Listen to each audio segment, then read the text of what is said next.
Hello, everyone, and welcome back to the podcast. I'm your host, Samara. Today, we are tackling one of the most common and arguably most frustrating questions for anyone living with bipolar disorder. How long is this episode going to last?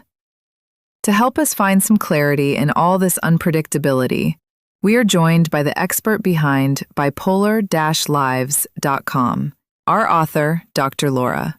Welcome to the show, Laura. Thank you for having me, Samara. It's wonderful to be here. This is a question I hear almost every day, and the uncertainty of it can be incredibly draining for both the person experiencing it and their loved ones. It really is. When you're in the middle of a terrible depressive crash or a chaotic manic high, it feels like it's going to last forever. So let's get right to the facts. Is there a standard timeline for a bipolar episode? The short answer is no. There isn't a one-size-fits-all timeline. But clinically, we do have baselines. For a mood swing to officially be considered a manic episode, it must last for at least 7 days, unless it's severe enough to require hospitalization, in which case the duration doesn't matter. Okay, so a minimum of a week for full mania. What about hypomania, the less severe form we see in bipolar type 2? Hypomania is a bit shorter. Clinically, it needs to last for at least 4 consecutive days. The tricky part with hypomania is that because it feels like a burst of productivity and high energy, people often don't realize they are in an episode until they crash. And they almost always crash into depression. And that brings us to the heavy part. I've read your articles, Dr. Laura, and you frequently point out that the depressive episodes are the ones that really steal people's time. How long do those typically last? That's the heartbreaking reality of bipolar disorder, Samara. Depressive episodes are typically much longer than manic ones. To be diagnosed as a major depressive episode, it must last at least 2 weeks.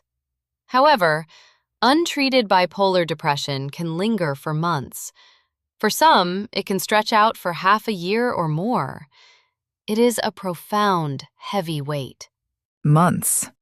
That is just so hard to endure. And what about rapid cycling? I hear that term thrown around a lot.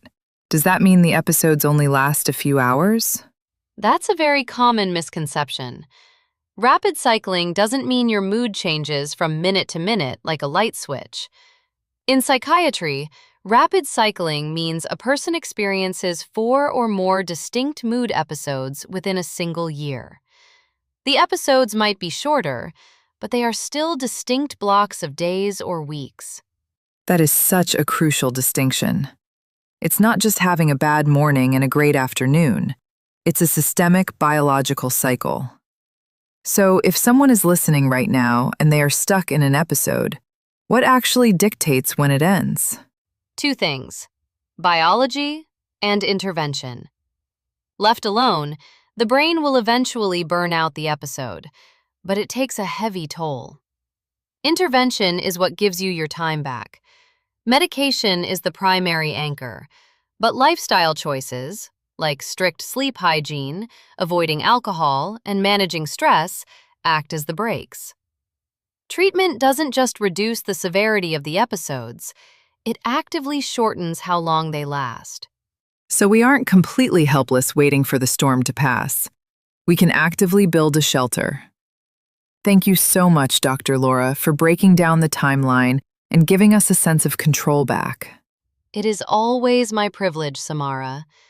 To everyone listening, please remember, no matter how endless the episode feels right now, it is temporary. It will pass.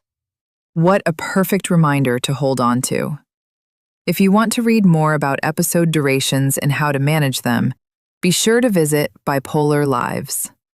Thank you all so much for tuning in today.